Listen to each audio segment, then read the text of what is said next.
지난주에는 조금 뭐 목사로서 또한 평신도로서 이렇게 충격받을 만한 일이 있어서 그걸 소개하고 그다음에 어떻게 대처해야 되나 이런 얘기를 하고 싶어요. 우리 지방에 어떤 목사님이 계신데 이름을 밝히기 그렇고 열심히 목회하고 또 기도도 많이 하시는 분인데 이 언제부턴가 이렇게 대화를 할 때 이 코에 그 무슨 코감기 걸린 것처럼 코 맹맹이 소리 같은 걸 자꾸 하더라고요. 그래서 뭐 저도 감기가 잘 걸리는데 호흡기가 약해서 감기 걸렸나 보다 이렇게 생각했는데 지난해 우리 지방에서 이렇게 단체로 건강검진을 받았어요. 근데 저는 조금 일찍 받았고 그분은 이제 지난해 못 받고 이제 올해 받았나 봐요. 근데 가서 보니까 이 비강이라고 하는데 이제 코 이 끝에 속으로 들어가면 그 안에 텅 빈 데가 있다. 이렇게 목소리 낼 때 거기서 이제 공명도 되고 그러는데 거기에 5cm짜리 암이 있는 거예요. 그런데다가 그게 아마 급성인지 뇌로 전이가 돼서 뇌에도 또 5cm짜리 암이 있고 또 폐로 전이가 됐고 그래가지고 이제 말기암이 된 거예요. 말기암이. 그래서 병원에서는 지금 서울대병원에 다니고 치료 받으려고 하는데 이제 현대 의학으로 보면 1년 살면 많이 산다. 근데 아직 한갑도 안 됐거든요. 애들은 넷이고 그 청천벽력 같죠. 다들 거짓말 같은 그런 느낌이 드는 거예요. 그리고 목사하고 열심히 목회하고 또 기도도 많이 하는 분으로 알려졌는데 이게 웬일이지? 이렇게 되는 거죠. 수술해도 뭐 별 가능성이 없고 그리고 이제 이게 빨리 퍼지는 암이라 그래요. 그래서 다들 목사님들 충격받고 또 뭐 그 사모님은 뭐 지금 거의 패닉 상태라고 봐야죠. 그렇게 그 사모님도 뭐 건강이 별로 좋지 않은데 그래서 그분이 이제 우리 지방 임원이었었는데 임원을 어제 보선을 했고 다른 사람으로 바꿨어요. 그래서 굉장히 이제 그 왜 이런 일이 발생하는가? 그러니까 이제 이런 일을 당하게 되면 그 신앙생활이 뭐지? 또 주의 종이 되고 목회를 한다는 게 뭐야? 이제 이렇게 생각할 수 있는 거죠. 왜냐하면 성경에 보면 이렇게 하나님 말씀대로 살면 여호수아 1장에 무엇을 하든 어디로 가든 형통한다. 또 그리고 또 시편 1편에 보니까 그걸 가장 실천한 사람이 다윗인데 시냇가에 심은 나무처럼 된다. 그래서 뭐 시절을 쫓아서 잎사귀도 나고 꽃도 피우고 열매도 맺고 그렇게 된다는 것을 늘 사모하고 그걸 복으로 생각하고 그러는데 그렇게 열심히 기도도 하는 걸로 알려져 있고 주의 뜻대로만 산다는 그렇게 소문이 나 있고 그리고 이제 자기들 교회도 어렵지만 매주 그 한강에 그 노숙자들이 많대요. 거기 이제 교인들하고 도시락 싸서 가서 이렇게 나눠주기도 하고 추운데도 한 번도 쉬지 않고. 근데 왜 그렇지? 저분이 왜 그런가? 이제 이렇게 돼서 그냥 뭘 이렇다 저렇다 말하기는 어렵고 뭐 하나님의 뜻이 있겠죠. 그냥 판단 중재예요. 그렇지만 이제 마음이 뭔가 먹먹한 거지. 이걸 어떻게 해야 되나 그런 거죠. 그런 일이 있어서 한 주 동안 마음이 안 좋았어요. 뭐 저도 뭐 같은 목사로서 또 제 대학교 후배이기도 하고 가깝게 지냈던 사람인데 그런데 어제는 또 이제 이 전도사들 이제 진급 그 면접이 있었고 또 이제 장로들 지방에 이제 면접이 있었어요. 근데 어떤 장로 후보 되는 분이 이제 까만 옷을 입고 왔더라고요. 몰랐는데 뭐 이런저런 얘기하다 우는 거예요. 울어. 그래서 왜 우냐고 그랬더니 자기가 이렇게 뭐 교회에서 이렇게 돌보는 우리 말하면 이제 뭐 구역장 뭐 속장 이런 거 하는 거 사람인가 본데 지금 장례식에 갔다 왔대. 근데 어떤 장례식이냐면 자기네 교인의 아들이 군대 갔다 와서 굉장히 성실한가 봐요. 근데 이제 갔다 와서 뭐 복학을 하려고 했는지 취직을 하려고 했는데 하여튼 그 기간이 있는데 그것도 안 놀고 이제 이 배달을 했나 봐요. 아르바이트로. 근데 자동차에 쳐서 죽었어요. 25살짜리가. 근데 자기 보고 기도를 하는데 도저히 기도를 할 수 없어서 울다 왔다는 거예요. 그러니까 우리도 심사한 사람이 다 울었다고. 세상에 우리도 자식 키우는 사람 입장에서 근데 이렇게 열심히 신앙생활하는 사람이 집안에 그런 일이 생겼으니 이걸 도대체 어떻게 받아들여야 되지? 그렇다고 보면 이제 우리도 다 그렇게 될 수가 있거든요. 남의 일이 아니란 말이지. 목사가 그랬으니 뭐 저도 그럴 수가 있는 거고 또 성도가 그랬으니까 여러분 우리 성도님들도 그런 일이 당할 수도 있고 여러분 자녀들도 당할 수가 있다. 나이와 관계없이. 너무 아깝잖아요. 25살 아쉽고. 그래서 마음이 굉장히 불편하고 제가 이제 계속 그 목사님 때문에도 이제 말씀을 묵상하고 또 어제는 더 충격을 받아서 잠이 잘 안 오더라고. 야, 우리도 언제든 이렇게 될 수 있는데 그렇다면 우리가 신앙생활 한다는 게 뭐지? 또 어떻게 해야지? 이런 생각이 들었어요. 이제 우리 성도님들도 제 얘기를 들으면서 충격이 왔을 거고 그래 이게 하나님 열심히 믿는데 기도도 나름 하는데 또 교회에 헌신도 하는데 이런 일이 찾아오면 어떡하지? 그렇게 생각할 수가 있잖아요. 그래서 그런 일을 당한 사람들에게 위로할 말이 없어요. 침묵일 뿐이지. 기도하겠습니다. 이렇게만 얘기하지. 그래서 제가 이제 그 문제를 이제 그 묵상하고 또 말씀을 사모하면서 이렇게 묵상하면서 방법을 그것이 100% 맞다고 말할 수는 없지만 그래도 가만히 있다가 이렇게 당하면 안 되잖아요. 당한다는 말이 적절한지 모르겠는데 하여튼 이런 일이 있으면 안 됐지. 그래서 제가 이제 쭉 성경을 이렇게 묵상하며 느낀 건 뭐냐면 적어도 우리 교인들은 뭐 세계 평화도 좋고 뭐 대한민국의 미래도 다 좋은데 일단은 자기 가족과 이제 가까운 사람들에 대해서는 쉬지 말고 기도해야 되겠다 이런 생각이 들어요. 한번 따라합시다. 쉬지 말고 기도하라. 쉬지 말고 기도에 승리한 사람이 사무엘이에요. 자기는 기도를 쉬는 죄를 범하지 않았다. 넉넉히 있으면 안 돼. 와, 우리 집안은 뭐, 저 같은 경우는, 내가 목사인데 뭐, 우리 애들하고 손자한테 뭔 일이 있어. 이렇게 생각하면 안 되고, 장로님들도 마찬가지예요. 내가 장로인데 뭐, 우리 집에 무슨 일이 있겠어. 그렇게 생각하면 안 돼요. 우리 권사님들, 집사님 다 똑같아. 그 경고라고 생각하고, 그러면 어떻게 하면 좋겠나. 그래서 제가 이제 늘 뭐 쉬지 않고 기도한다는 얘기를 사모하기도 하고 여러 차례 뭐 설교 시간에도 언급도 했는데 이제 그건 그 엄마 한나부터 시작되지 않았나. 제가 이제 깊이 묵상하면 그런 생각을 했어요. 왜냐하면 한나라는 분이 시집 가서 애를 못 낳아가지고 소방 맞을 뻔했는데 기도 열심히 하고 또 헌금 열심히 하고 그래갖고 이제 엘리 제사장한테 그 기도를 부탁해갖고 이제 정말 어렵게 애를 낳죠. 근데 이제 애를 낳기 전에 아들을 주시면 하나님께 바칠게요. 그래갖고 젖 떨어지자마자 바쳤단 말이에요. 그러고 나서 하나님이 이제 그 집안에 복 주셔갖고 아들 셋, 딸 둘을 줬어요. 그러니까 보면 이제 6남매를 둔 거지. 근데 이제 그 사무엘 이후에 태어난 아이들은 엄마 젖도 충분히 먹고 또 엄마 집밥을 먹으면서 사랑받고 잘 컸다고.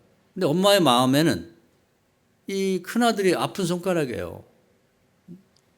그래서 그 젖떨어진 걸 아직도 아기를 갖다가 그 선지자 되라고 제사장 집에 맡겨놓고 보고 싶어 미치겠죠. 그렇지만 가지를 않아. 1년에 한 번만 가는 거예요.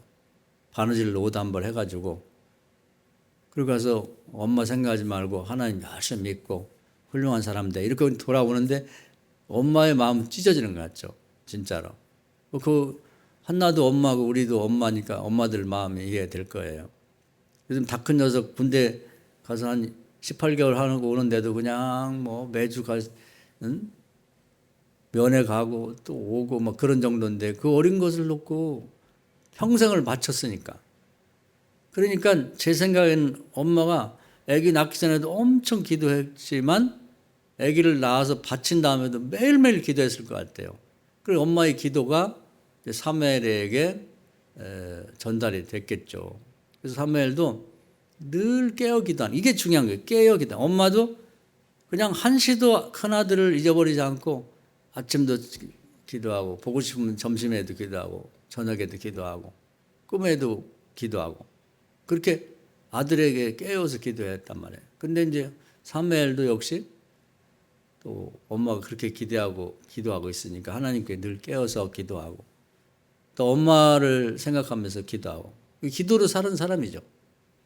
그걸 어떻게 아냐면, 근데 아직 어릴 때, 소년일 때, 하나님이 이 성전에 이제 이렇게 있으면 그 성전 한 구석에 이제 이렇게 딸린 방이 있는데 이제 거기서 잔단 말이에요. 그러니까 성전 신부는 꿈이죠. 그런데 하나님이 성전에서 사무엘아 이렇게 불렀단 말이에요. 그 자다가 벌떡 일어나서 깬 거예요. 그러니까 하나님을 향해서 늘 깨어 있는 거예요. 그러지 않으면 그냥 정신줄 놓고 자버리면 소년 때 진짜 뭐 정신없이 자는 거죠. 뭐 떼며가도 모른다 그러잖아요. 또 하루 종일 심부름하다 보니까 그런 게 잠이 들었을 텐데 그럼에도 불구하고 하나님한테 늘 깨어 있단 말이에요. 그래서 벌떡 일어나서 자기는 이제 그 엘리 제사장이 늘 사무엘아 불러갖고 심부름 시키니까 사무엘은 엘리 제사장이 부른 줄 알고 거기 갔단 말이에요. 그래서 또 누워있는데 또 하나님은 크게 부르질 않아요. 그래서 하나님의 엘리야한테 뭐라고 했냐면 하나님의 음성은 폭풍이나 번개 속에 있지 않고 세미한 음성이다 그랬단 말이에요. 그 세미하게 사무엘아 이렇게 불러도 그걸 알아듣는 거예요. 그건 그 영이 정신이 하나님을 향해 깨어 있다는 얘기다. 아니면 자기 스승인 엘리 제사장을 위해 깨어 있다는 거거든요. 이 깨어 있다는 게 아주 중요한 거예요. 두 번째 부르니까 또 벌떡 일어나갖고 부르셨어요 제사장님? 그러니까 아닌데 너 무슨 꿈 꿨나 보다 누워라. 그래서 또 누웠더니 또 하나님이 세미한 음성으로 사무엘아 그러니까 네 하고 일어나서 또 갔단 말이에요. 그랬더니 엘리사는 그때 늦었지만 퍼뜩 깨닫고 성전에서 내가 한 불렀는데 세 번을 부른다면 하나님 아닐까? 이번엔 나한테 오지 말고 지성소를 향해 가서 하나님 제가 여기 있습니다 이렇게 답변을 해라. 네 번을 깨갖고 갔더니 하나님 그때 그래 내가 너 불렀다 그러면서 이제 뭐 하나님 하고 싶은 말씀을 주셨거든요. 그러니까 깨어 있는 거 이게 굉장히 중요한 거예요. 그래서 이제 그 이후에 사무엘은 이제 기도로 살았다. 기도로 살았다는 말이 하루 종일 중얼중얼 기도한다는 게 아니라 하나님을 향해 깨어 있는 거예요.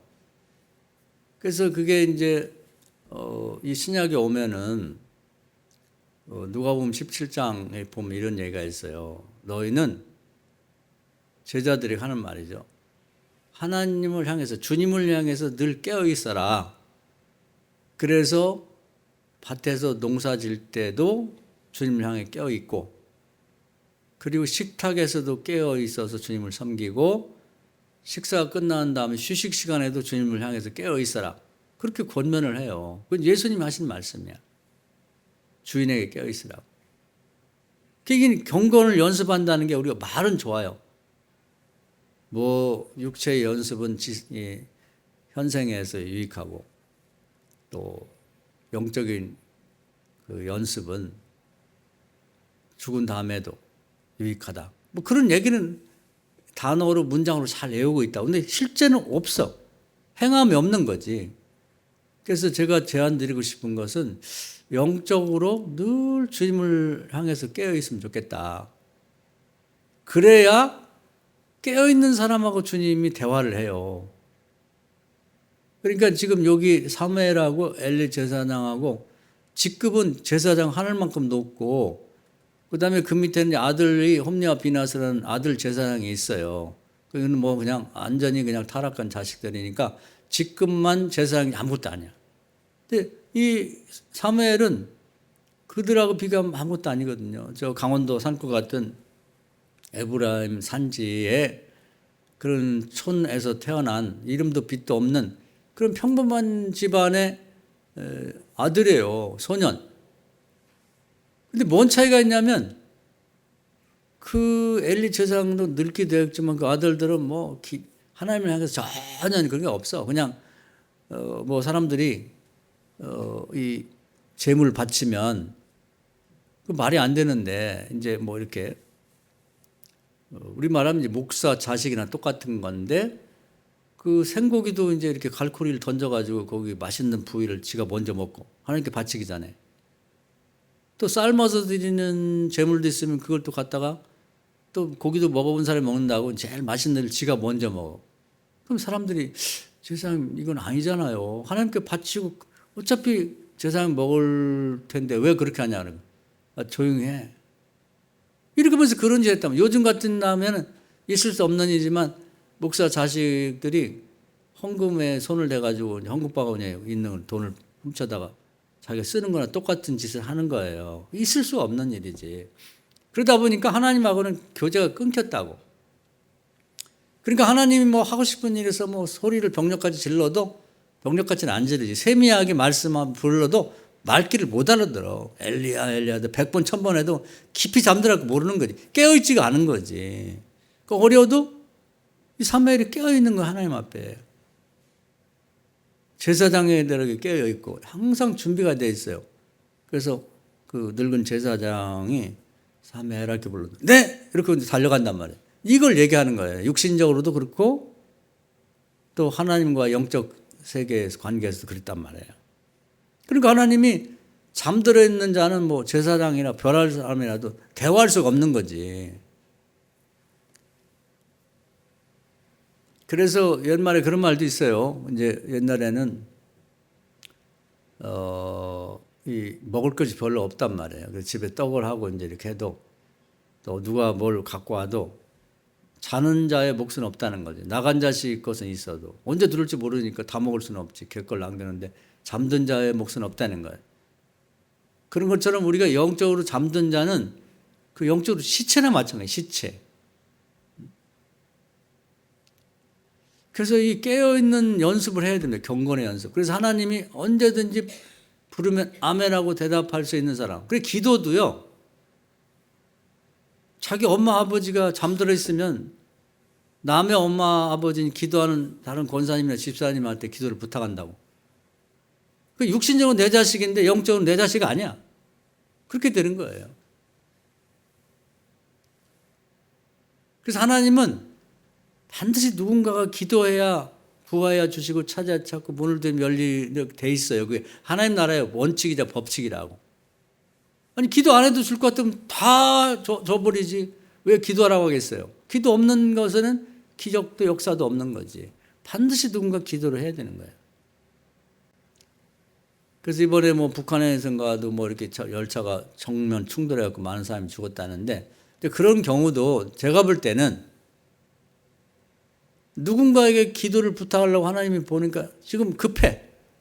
지금 이게 보니까 양쪽에서 기차가 달려오기 때문에 곧 충돌할 위기에 처했는데 하나님이 봤을 때 기도를 시킬 만한 사람이 없는 거예요. 다 잠들어갖고. 영적으로 그렇게 해석을 해야 돼요. 그래서 그 내용을 몰라도 기도에 관한 책을 보면 그런 얘기가 있어요. 어떤 사람 기도 열심히 하고 하는 깨어 있으면 자다 말고 깨어갖고 막 그렇게 뭔지를 모르겠는데 막 가슴이 애간장이 타면서 기도하고 싶어진다는 거예요. 기도를 안 하면 견딜 수가 없는. 그래서 뭔지도 모르지만 하여튼 뭐 방언으로 뭐 그냥 기도하면 이제 애간장을 타서 기도하고 나서 마음이 편해질 때까지 기도를 한다는 거지. 그러고 나서 되게 그런 사람들을 보니까 뉴스를 보더라고. 왜 어젯밤에 그렇게 기도를 시키셨을까? 뭔 일이 있었지? 그럼 이제 그런 사고가 있는 거예요. 실제 이탈리아에선가 그런 사고가 있었는데 어떤 사람이 기도했다는 거예요. 그랬더니 기가 막히게 그 짧은 순간에 그걸 피해서 큰 사고를 면했다는 그걸 뉴스를 통해 봤다는 거지. 그러니까 우리가 이게 넉넉고 살 게 아니에요. 하나님은 누군가 한 명이라도 그 나라 사람이나 아니면 그 차에 탄 사람이나 다른 나라 사람이라도 매 순간 깨어서 하나님을 향해서 사무엘처럼 사무엘아 그래 네 이렇게 할 수 있는 사람이 있어야 되는데 없다는 거지. 우리 생각에는 아니 개신교만 해도 아니면 뭐 기독교 관련된 천주교인이 뭐 성공이 다 따지면 한 26억이 된대요. 그리고 개신교는 뭐 꼬무줄처럼 늘어났다 줄었다는데 많이 잡으면 6억 5천에서 8억 5천까지 잡더라고. 그럼 뭐예요? 깨어있는 사람 하나도 없는데 기도시키려고 보면 아무도 없어. 아니 이 성막 안에 제사장이 셋이나 있고 그런데 그 소년이 깨어있는 거예요. 소년이. 깨어있는 사람하고 대화하지. 잠들어 있는 사람은 영적으로도 육신적으로도 때려도 몰라요. 어버가도 모른다고. 우리 애기들도 뭐 잘 때 보면 막 들어서 옮기우래도 그래도 그냥 늘어서 잔다고. 영적으로 똑같은 거지. 오죽하면 하나님이 아직 성인도 안 된 소년하고 사무엘한테 대화를 하시고 이 글을 쓰기 시작했겠냐 이 말이에요. 깨어 있는 게 중요한 거예요. 한번 따라합시다. 영적으로 깨어 기도하자. 이게 이제 쉬지 않고 기도하는 거예요. 하나님이 기도할 마음을 주시면 그 누구를 위해서 기도시키든 하라는 말이에요.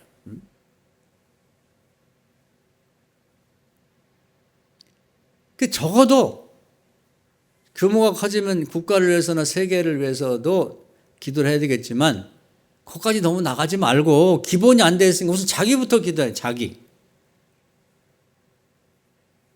내외간에 자식 몇 명 안 되잖아요. 옛날에 뭐 10명씩 나고 거기다 대고 막 며느리 없고 손주까지 얻고 막 한 100명 되면 이름도 생각 안 나게 힘들어. 근데 요즘은 몇 명 안 되잖아요. 내 자식, 며느리, 손주들 누가 기도할 거야? 내가 해야지. 아니 내가 집사하고 권사하고 장로고 목사인데 내 자식 내가 기도 안 해가지고 뭐 다른 교회 교인한테 기도를 부탁해서 되겠냐고. 그건 안 된다 이 말이지. 그게 이제 사무엘과 엘리 거기 성전에서 있는 얘기예요. 우리 교회 얘기 성전이 성막이 지금 교회지 뭐예요. 그래서 깨어 있어야 돼요. 그럼 반드시 하나님이 누군가 위기가 닥친다. 내 자식이나 뭐 손주나 뭐 위기가 얼마든지 올 수가 있죠. 그러면 기도를 시킨다고. 그걸 퍼뜩 알아듣고 기도해야 되는데 항상 깨어있는 연습을 한 사람만이 깨어서 하나님 음성을 세미한 음성을 듣고 바로 기도한다. 정말 그렇게 기도를 세미한 음성을 듣고 하는 사람들은 항상 깨어있어 갖고 무디라는 분은 성령 임할 것 같은 이런 이제 그 어떤 하나님이 영감을 주셔갖고 뉴욕 거리에 가다 말고 어떤 집에 문을 두드렸다는 거야. 지금 나 기도해야 되는데 길거리에서 못 와갖고 잠깐 좀 집에 들어가서 기도해도 되겠냐. 그래서 거기서 큰 성령의 은혜를 받았다는 거 아니에요. 어떤 사람은 남의 집에 가서 지금 차를 마시고 있는데 기도하는 소원이 생기는 거고. 우리 아들이 막 굉장히 뭔가 그 아들을 왜 기도할 그 내용은 모르겠는데 그래서 어디 기도할 자리가 없잖아요.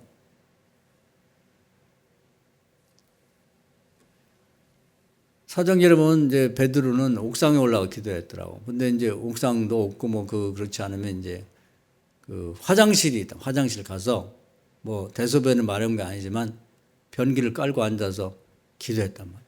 근데 기도를 할 때는 내 마음이 평안해질 때까지 기도를 해야 돼요. 그럼 밖에서 야, 너 뭐해? 너 빠졌어?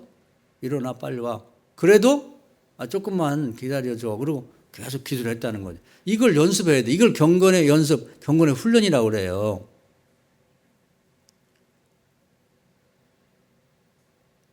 그래서 오늘 결심을 해야 됩니다. 우리가 내 가족은 내가 지킨다.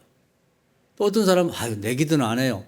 자기 기도해야 돼요. 목사들도 가장 큰 문제가 뭐냐면 자기 기도는 안 해. 나를 제껴놓고 교인들 기도만 한다고. 자기 기도해야죠. 자기 기도부터 해야죠. 내가 먼저 건강하고.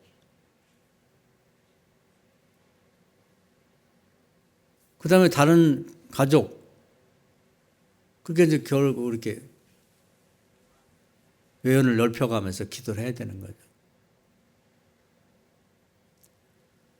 그래서 이 사무엘은 이제 엘리와 그 제사장 아들 둘이 죽은 다음에 자기 고향으로 돌아갔어요. 거의 뭐 실로에 있던 성막에 제사장 없으니까 폐쇄된 것 같고, 그리고 이제 법궤도 뺏겨가지고 블레셋 갔다가 중간에 시골에 방치돼 있고, 그러니까 뭐 제사장 없지, 법궤 없지, 그러니까 껍데기만 있는 거예요 이게, 천막만. 그게 무슨 의미가 있어요? 사람들도 안 오고. 그래서 자기 고향 돌아갔죠. 라마 라이엇이라는 데 돌아가서 거기서 또 사람이 깨어서 기도하는 거죠.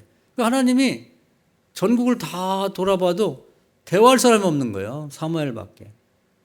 그러다 보니까 그 사무엘 그 집 주변으로 이제 제자들이 모여서 이제 요즘 같은 신학교 비슷한 것이 있어. 제자들이 양성되고 늘 깨어서 기도하다 보니까 하나님 계속 대화하고, 그래서 라마나요시 거룩한 장소가 된 거예요.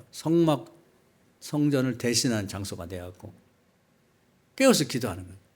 그러다 보니까 뭐 특별한 얘기를 안 해도 그 동네로 오면 성령이 더 충만하다 보니까 성령이 울타리에 들으면 사람이 변화가 되는 거예요. 눈물이 나오고 회개하고 회심하고. 사울왕도 뭐 유명하죠. 다윗이 거기 숨어 들어갔을 때 잡으러 왔던 특공대들이 회심하고 돌아가서 임금이시여 이렇게 하면 안 됩니다. 나 그 특공대가 보고 그만둘 거예요. 아니 다윗이 뭔 죄가 있습니까? 그렇게 하시면 안 되고 가버리고. 3번을 보냈는데 다 회심하고. 나중에는 자기가 직접 군대를 이끌고 왔다가 자기도 회심하고. 그런 거룩한 장소가 되는 거예요, 거기가. 우리가 말로는 가서 뭐 기도해주고 그럴 때 이 가정이 개척교 같은 그런 장소가 되게 해주시고 은혜가 충만하고 뭐 말은 좋지. 행함 없는 믿음은 다 그 자체가 죽은 거란 말이죠. 그걸 우리가 늘 생각해야 돼요. 실제 깨어 있어야 돼요. 하나님이 우리 교회에 문제가 생기면 우리 교인 중에 누구와 대화를 할까요? 우선 제가 목사지만 저도 이제 깜빡깜빡하고 뭐 다른 일 보다 보면 하나님께 깨어있지 못할 때가 있단 말이에요. 그럼 누구를 우리 교인 가정에 뭐 그런 일이 있어서는 안 되지만 사고가 나서 크게 다칠 거라든지 뭐 병이 걸릴 수가 있다든지 이럴 때 누구에게 기도를 부탁할까요? 깨어있는 사람 부탁할 거예요. 어쩌면 우리 주일학교 애기한테도 부탁할 수가 있겠지. 어른들이 다 잠들어 있으면. 그러니까 이게 뭐 중병이라는 것도 암도 많고 그런데 그게 일종의 사고나 똑같은 거예요. 왜냐하면 우리 몸에는 저도 그렇고 여러분들 그렇고 암이 엄청 많이 있다는 거예요. 근데 이제 그게 어디 자리 잡으면 암 덩어리가 되는 거고, 우리가 건강하고 면역력이 있으면 백혈구가 공격해갖고 잡아먹고, 또 같이 뭐 논개라는 사람이 일본 왜군 장군을 붙들고 같이 뭐 물에 빠져 죽었던 것처럼 백혈구들이 같이 그들과 싸워서 죽어가지고 이제 몸 밖으로 배출하는 거죠. 그러니까 뭐 오토바이 타다가 또는 뭐 자전거 타다가 사고 나는 거나 우리 속에 있는 그냥 뭐 계속 돌아다니는 암이 결국 자리 잡아서 그게 암덩어리가 되는 거나 비슷한 거죠. 그러니까 그런 위험이 있을 때 우리는 몰라요. 하나님 아신단 말이에요. 그러면 우리 애가 지금 막 면역력이 굉장히 약해져가지고 이제 암 자리를 잡을 것 같아요. 그러면 그 아들을 위해서 기도를 엄청 시킨다고 엄마나 아버지 깨어있으면, 근데 엄마 아빠는 되게 뭐가 문제냐면 아유 내일 새벽에 뭐 새벽 기도하면 그때 기도하면 안 돼요. 이미 사고가 나고 다 죽었고 다쳤는데 내일 새벽에 무슨 얘기예요. 즉시 순종. 하던 일도 멈추고. 그걸 연습해야 돼요. 여자분들이 뭐 세탁물 집어넣다가 기도할 것 같으면 딱 놓고 기도부터 하라고. 세탁 안 하면 어떻게 해. 마귀는 꼭 그런 때 그런 변덕스럽게 그걸 세탁을 열심히 하려고 한단 말이에요. 또 설거지도 마찬가지야. 설거지 쌓아놨다가 이번에 설거지 안 돼. 중간에 기도하고 싶으면 딱 놓고 가서 기도부터 하고 설거지 하라고. 그럼 설거지 안 하면 어때? 근데 반드시 우리가 믿어야 할 건 뭐냐면 그런 문제가 발생하기 전에 누군가에게 기도하라고 하나님이 지시를 한단 말이에요. 소원을 준다고. 마음의 소원. 빌립보서에. 근데 그걸 기도할 사람이 안 해. 아니, 기도 안 해도 되지 뭐 내일 하면 되지. 안 된다니까요. 기도 안 하면 하나님이 죽어도 내버려둬요. 그걸 모른다고. 그러니까 그런 사람들이 이제 보면 기도 한 번 안 해. 자식한테 뭐 기도 한 번도 안 해. 뭐 새벽 기도 안 해. 저녁에도 안 해. 낮에도 안 해. 그리고 무슨 문제가 생각하면 하나님이 왜 나한테 이러냐. 아니 기도라고 수도 없이 얘기했는데 가족이 10명이 교회 다니고 직분 다 있는데 아무도 기도 안 해. 그냥 때려도 몰라. 엘리 자식 2 제사장처럼.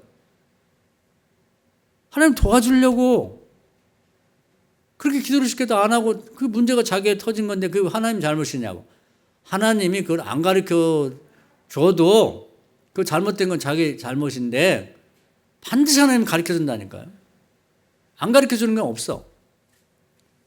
그래서 아모스 3장을 제가 요즘 말씀 우리 예언서를 공부하고 있는데 거기 보면 하나님은 미리 예고하심 없이는 일하심이 없다. 부정문이 절대로 그렇게 안 한다는 거예요. 작은 일부터 큰 일까지. 그래서 여러분 바쁘시지만 내 자식이 병 걸고 사고 나고 잘못될 수 있는데 그보다 더 바쁜 일이 뭐가 있어요. 아니 뭐 바빠서 돈 많이 벌으면 뭐합니까? 자식이 물려줄 자식이 없는데 안 그래요? 기도부터 하시자고. 즉시 기도부터. 할렐루야. 반드시 하나님께서 얘기하시고 하나님 거짓말 안 해요. 미리 예고하심 없이 일을 안 한다 이거야. 예고를 한다고. 그 예고는 되게 보면 기도하라는 얘기예요. 화살 기도라는 말도 있어. 누가 지어낸 말인데 화살을 쏘듯이 확실하게 하나님이 얘기를 해주거든. 즉시 기도하라고 그러면. 만사체처럼 기도부터 하셔야 돼요. 그래서 우리의 의식이 다른 데 깨 있을 거 없어요. 뭐 요즘에 우리 교인들은 뭐 잘 안 보는 거 아는데 그냥 무슨 춥고 뭐 그 일정 따져가면서 뭐 그거 봐야 되고 연습곡 꼭 따져가면 보고 그거 못 보면 뭐 유튜브를 통해서 봐야 되고 뭐 아니 그게 그렇게 중요해요? 그 사람들이 지네 돈 벌어먹고 유명해지려고 하는 일인데 뭐 우리가 옆에서 뭐 도와줄 일이 있어? 우리도 잘 사는데? 그런다고 내 자식이 위기에 처해서 하나님이 기도하라는데 그거 안 하고 그거 찾아서 입고 앉아 기도하라 그러면 이거나 끝나고 나면 사건이 다 끝났어요. 죽을 사람 죽고 다칠 사람 다쳤고 병 걸 사람 다 병 걸는데 그때 사후 약방문이라 사람 죽었는데 약방에 가면 뭐하냐고.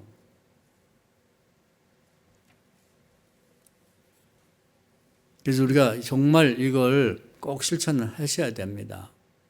이게 남의 일이 아니라 이게 이제 안 믿는 사람 속에서 발생하면 충격이 크지 않아요. 예수 안 믿어서 그래. 그렇게 이제 쉽게 말해버리면 되지. 그리고 우리는 위로받고 우리는 괜찮을 거야. 뭐. 나 예수 믿는데 뭐. 그게 아니란 말이에요.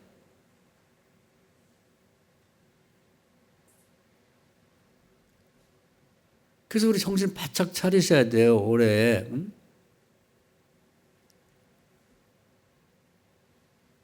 저는 우리 교회 교인들 식구들을 위해서 하루에 한 번은 반드시 하고 두 번은 또 대부분 두 번을 합니다. 여러분들만 자기 가족에 대한 기도의 책임을 다 해주면 우리 교회는 올해도 아무 문제 없을 거예요. 할렐루야. 그리고 기도를 나는 기도를 못해. 그런 얘기 하지 마요. 오늘 제가 읽은 말씀이 그거야. 기도를 깨어서 기도하면 버벅거려도 괜찮아요. 성령께서 도와준다니까 보여서 성령이 어떻게 기도해야 되는지 다 알아. 하나님도 알고 우리도 아니까 성령께서 와서 대신 도와서 기도해 준단 말이에요. 이렇게 하나님 모든 제도를 완벽하게 준비해 놨는데 잠들어 있는 게 문제라니까. 깨어 있어야지. 하나님이 야, 너 둘째가 지금 위험해. 기도해. 누가 기도해? 엄마가 그냥 일 다 제쳐놓고. 그리고 연습을 하셔야 돼. 마음에. 나중에 이제 전화해보면 알아요. 무슨 위기가 있었는지. 그런데 그게 겉보기에 무슨 사건이 없었더라도 괜히 내가 착각했나? 아니지. 그 아이 몸속에서 암이 자리 잡으려고 했는지 어떻게 알아요? 모르는 거지.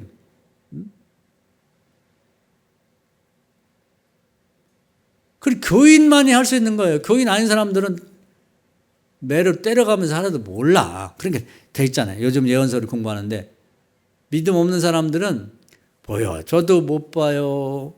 가르쳐줘도 깨닫지 못해요. 들려줘도 못 듣는단 말이에요. 그러니까 영적으로는 거의 그냥 시체나 마찬가지예요. 엘리 제사장 시체예요. 두 아들 시체야.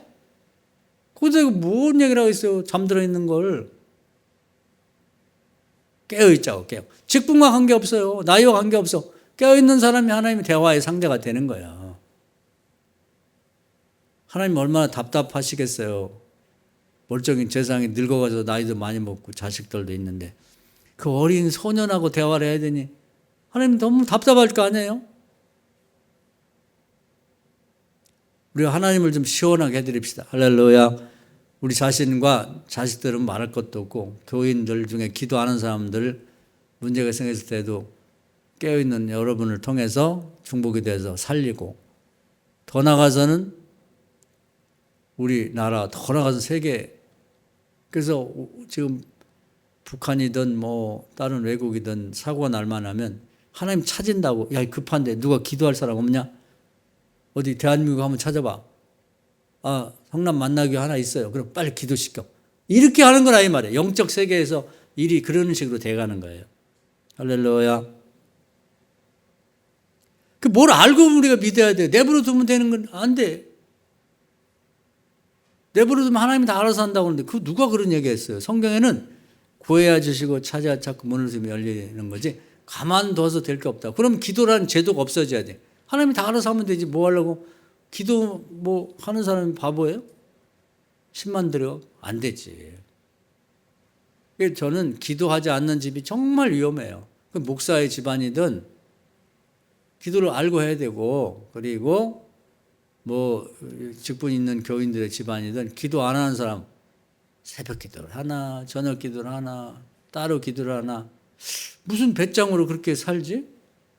안 돼요. 안 되는 거예요. 그 엘리 제사장 집안을 잘 생각해 보세요.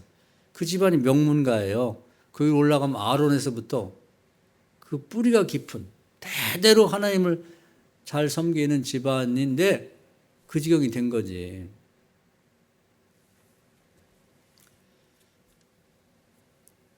잘된 예를 하나 또 들을게요. 하나만 예를 들면 여러분이 잘 실감을 못하기 때문에 그 이스라엘 백성 애굽에 있을 때 가장 불행한 시대가 있었어요. 처음에는 좋은 때도 있고 우리나라도 그렇죠. 불행한 시대 일제라든지 그다음에 해방되고 6.25 전쟁 그때 태어나서 사람들 사는 사람 불쌍하지. 진짜 먹을 게 없어가지고 뭐 촉은 목피라고 그러죠. 풀뿌리를 캐먹고 또 이 나무 껍질에 이제 겉껍데기를 벗기면 그 안에 이제 좀 촉촉한 부분이 있어요. 속껍질 그걸 벗겨서 먹었다는 거 오죽하면. 근데 지금 북한도 그렇다고 그래요. 그게 남의 얘기가 아니라고. 그때 태어났다 그때 죽은 분들은 불쌍하지. 요즘 태어나서 요즘 살고 있는 저희도 행복하고 그런 걸 맛보고 가게 돼서 또 요즘 태어난 애들은 그런 걸 못 보니까 그냥 먹을 게 진진하고 뭐 안 먹어서 날리고 옷이고 뭐 신발이고 장난감이고 뭐 진진하죠. 근데 이제 이스라엘도 그런 때가 있었다면 처음에 요셉이 총리를 했을 때는 대우를 잘 받았어요. 근데 그 요셉이 죽고 이제 새로운 시대가 들어오니까 저거 외국 녀석들이 와갖고 좋은 땅 차지하고 떵떵거리네? 다 빼서 노예를 삼았다면. 그래서 힘들었어요. 근데 이제 그 노예인 자식들은 이제 부모들이 열심히 그 노동을 하다 보니까 몸이 건강하고 또 애를 낳으면 건강해. 어릴 때부터 막 같이 엄마 아빠 따라다니며 일하고 다 보니까 건강하단 말이에요. 근데 애굽의 정작 백성들은 남자고 여자고 아무것도 안 하고 맛있는 거 먹고 술 먹고 맨 운동도 안 하다 보니까 자식들이 현찮아. 그래서 뭐 오늘날 요즘 비유를 든다면 축구 같은 걸 해도 다 지는 거예요. 노예 자식들이 어릴 때는 같이 노니까 다 이기니까 덩치도 크고 키도 크고 야 저것들 내버려뒀다는 이제 뒤집어지겠다. 그래서 애굽의 여자들은 애를 잘 못 낳고 나도 현찮고 그냥 이 노예인 이스라엘 백성들은 그냥 애도 잘 들어쓰고 애도 그냥 쉽게 낳고 다들 건강하고 그러니까 나중에는 급기야 저 사내들 애기 낳으면 다 죽여라 이렇게 된 거예요. 근데 그것이 이제 지금 와서는 말도 안 되지만 그 당시에 무식했던 그런 시대를 보면 그것도 이해가 가지. 그래서 이제 그 모세도 태어났을 때 아버지가 아므람이고 엄마가 요게벳인데 그 아들이 너무 예쁘고 튼튼하게 잘 낳았는데 이제 날강에다 이렇게 바구니 만들어서 던져서 죽으라고 던진 거예요. 그걸 안 던지면 가족이 다 몰살당하는 거지. 사내를 낳는데 몰래 숨겨서 키운다 그럼. 그럼 이제 애기들은 이제 조금 크면 울잖아요. 그럼 말릴 수가 없다고. 그래서 죽을까봐 이제 실제로 뭐 목을 울지 못하게 숨을 막기가 했다가 애들이 죽기도 하고 그랬다는데 그래서 이제 우는 소리가 밖에 나가게 되면 가족이 다 죽으니까 모세도 이제 던졌단 말이에요. 근데 거기서 굉장히 중요한 게 있어요. 우리가 이제 잘 그걸 보지 않고 이렇게 간과하기 쉬운 게 뭐냐면 모세의 누이가 미리암이에요. 근데 아마 초등학생쯤 된 것 같대. 근데 모세를 엄마 아빠가 이렇게 바구니다 만들어 갖고 역청을 발라서 물 안 새게 하고 퍼대기에다 이렇게 갖고 이제 나일강에 띄웠단 말이에요. 그럼 이제 강물을 따라가잖아. 근데 부모는 못 쫓아가. 왜냐면 죽여야 되는데 저렇게 하면 안 되거든. 근데 미리암은 애기니까, 소녀니까 자기 동생이 예뻐갖고 막 정들다마다 이렇게 되니까 기가 막히죠. 계속 하면 따라가면서 기도하는 거예요. 그 엄마 아빠는 집에서 기도하고. 이게 중요한 거예요. 그 애기를 바라보며 깨워서 기도하는 거. 이걸 해야 되는 거예요. 우리 지금 교인들도 그걸 좀 해주셨으면 좋겠어요. 앞으로 나라가 이제 커질 거예요. 외연이 넓어져서 뭐 통일되고 그럴 텐데, 인재가 없어요, 인재가. 지금 우리나라도 보면 대통령 하나 할 사람이 없어요. 어디 뭐 취직할 뭐 능력은 있지만 이제 취직할 만 좋은 자리가 없어 걱정이긴 한데, 그것보다 더 큰 걱정은 뭐냐면 대통령 하나 할 사람이 없다고. 그 누가 되면 교인이 돼야 돼. 그 누가 우리 교인들 자식들 손주들이 돼야지. 그러니까 좀 아이들을 바라보며 깨워가지고 실제 뭐 학교 가고 뭐 유치원 가고 뭐 중학교 뭐 대학교 갈 때 마음은 걔들을 향해서 하루 종일 깨어 있어야 돼요. 그리고 하나님이 걔들을 향해서 기도를 시키는지 안 시키는지를 좀 들으려고 노력을 하라고. 할렐루야. 그리고 자식의 기도는 오래 가야 돼요. 그러니까 기독교 역사상 가장 훌륭한 사람이 어거스틴. 천주교 신부지만 그 사람이 어릴 때는 타락했어요. 엄청. 뭐 여자도 여러 명 얻었고 마니교라고 하는 이단에 빠진 엄마가 신실한 교인이야. 모니카라고 유명한. 역사상 제일 위대한 어머니로 손꼽히죠. 웨슬리 엄마도 훌륭하지만 그 이전에. 근데 자기 아들에 대해서 20년을 기도했어요. 20년. 한 번도 낙심하지 않고. 그러니까 우리가 입을 조심해야 돼요. 안 될 것 같아. 내가 10년을 기도했는데 틀렸어. 걔는 안 돼요. 안 돼. 이런 말 하면 안 돼요. 20년 죽을 때까지 죽어서도 기도하겠다는 각오로 기도하세요. 할렐루야. 기도 그까짓 거 몇 달 해보고 제가 3개월 했는데 안 된다. 3개월에 그 뭐가 되겠어요. 그러니까 이게 특히 자녀는 오래 걸려요. 하나님도 기간을 길게 잡고 모세를 키워 쓸만한 키우는데 하나님이 80년을 계획했다고. 내가 기도를 했는데 이게 교회를 안 나와요. 내가 기도를 했는데 결혼할 마음이 없는 것 같아요. 기도 얼마나 했는데요? 매일 했어요? 3번 했어요? 입을 봉했나요? 요즘 혼자 사는 게 좋아. 뭐가 혼자 사는 게 좋아요?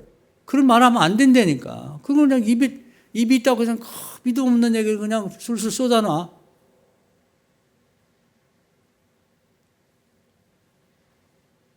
애들에 대해서도 뭐 100점 맞으면 잘했다고 나가서 뭐 무슨 신발도 사주고 뭐 맛있는 거 뭐 먹고 싶어. 조금 안 나오면 실망해갖고 얘가 또 커서 뭐가 되겠냐 이놈아. 90점이 뭐야? 남의 집 아들은 몇 점 맞았는데. 그렇게 하면 안 된다니까. 요셉이 쓸만한 사람이 되고 시골 촌구석에 태어난 소년이 대제국 애굽의 총리가 되고 그러니까 왕이나 마찬가지예요. 왕 밑에 최고 실권자가 되는데 하나님 20년을 교육했어요. 20년.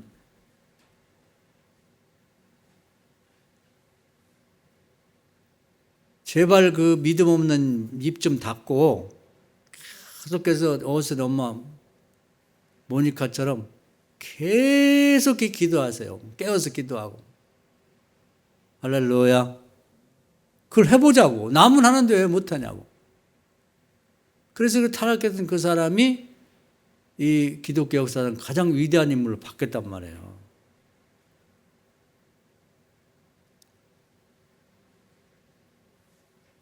오늘은 여기까지 말씀드릴 텐데요.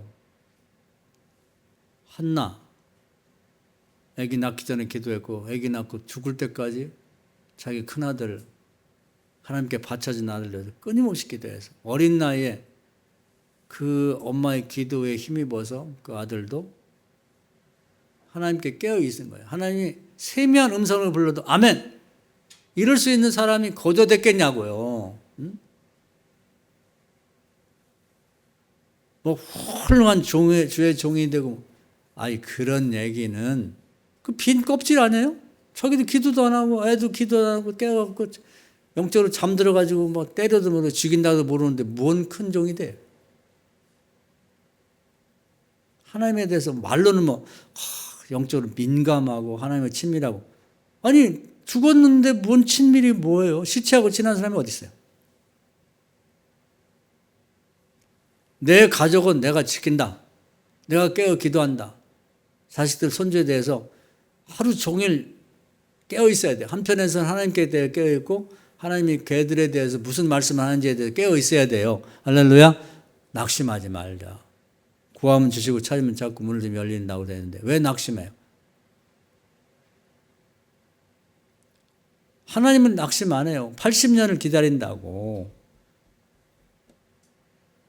20년을 기도할 생각을 하다. 우리 밥 먹고 할 일이 뭐예요? 자식 손주들 잘 돼서 하나님께 사무엘처럼 쓰임 받는 거 아니에요? 본인들도 세상에서도 하나님과 사람을 또 귀하게 여김받고 형통한 삶을 사는 게 우리 소원이잖아요. 그 말고 뭐가 있냐고 따지고 보면. 그래서 다른 사건에 대해서 우리가 자극을 받자고 한 얘기고 그들에 대해서는 함부로 말할 수는 없죠. 그러나 성경에 보면 반드시 누군가 교인에게 문제가 생길 때는 아모스 3장을 기억하세요. 틀림없이 밤이든 낮이든 부모나 할아버지 할머니에게 얘기했을 거예요. 기도해라. 지금 급하다. 네 기도가 필요해. 그리고 기도했으면 비켜갑니다. 이렇게 종이 한 장 차이로 비켜가는 거예요. 정말로 종이 한 장 차이로. 저도 이번에 큰 사고를 당할 뻔했어요. 저 화장실에서 이제 머리를 감는데 천둥이 치는 소리가 깜짝 놀라니까 우리 이제 그 아파트가 한 30년 전에 했기 때문에 이 뭐 앞에 보면 이게 변기 앞에 뭐 비누도 놓고 무슨 휴지도 놓고 그런 게 있어요. 장이 있다고. 근데 막 옛날 거라 두툼한 나무로 이렇게 해놔가지고 무지하게 무거워요. 그 앞에도 두툼한 유리되어 있고 그게 떨어진 거야. 와, 유리도 깨지고 뭐 하여튼 변기 뚜껑도 깨지고 그런 혼자 들을 수가 없어요. 둘이 들어야 할 정도 무거운 건데 그게 만약에 제가 변기에 앉아있으면 그 무릎에 딱 떨어지는 거예요. 그럼 아마 제가 평생 장애로 살았을 것 같아요. 완전히 부서지는 거죠. 그래서 이게 하나님 살려줬구나. 그래서 제가 매일 저를 위해서도 새벽마다 기도 많이 하거든요. 하나님 피할 길 열어주셨다. 여러분 남의 일이 아닙니다. 목사도 잘못될 수 있고 내 자식도 교회 다닌다고 해서 기도 안 하는데 저도를 다닌다. 그런 건 없어요. 오늘부터 하나님이 우선 남 생각하지 말고 여러분 자신과 자식부터 챙겨. 하나님께 깨어있고 자식에게 손주에게 깨어있으라고. 그리고 뭔가 깨름칙한 게 마음에 오면 다 내려놔요. 그 자리다. 어디 직장 갔어도 나 화장실 갔다 올게. 화장실에 가서 변기를 깔고 앉아서 기도하시라고. 할렐루야. 제가 구체적인 예를 드리는 거야. 아니, 집에 가서 하지. 다 끝났어요. 사고 나고 날 거 나고 병들 거 다 들었다니까. 세탁기 돌리다가 닦고 청소하다 그냥 청소기 놔요. 그리고 설거지하다 그냥 딱 놓으라고. 오늘 말씀 은혜가 되셔서 정말 우리가 교회 다니고 목사도 되고 뭐 장로도 되고 뭐 무슨 회장도 되고 권사 다 되지만 여기서 하나 더 할 것이 있다는 거. 직분 받았다고 이제 나는 괜찮아. 아니, 엘리 제사장 안 돼요. 오늘 주신 말씀 한 번 더 돌려 들으시고 오늘부터 실천하자고. 오늘부터 이 말씀 은혜가 되기를 바랍니다. 주여 한번 하고 통성으로 기도하겠습니다. 주여, 주님께 깨어있고 기도 대상자에 대해서 깨어서 살겠습니다. 그리고 말씀하시면 즉시 순종하겠습니다. 주여 한번 합시다. 주여, 오늘도 귀한 말씀 은혜 주셔서 감사합니다.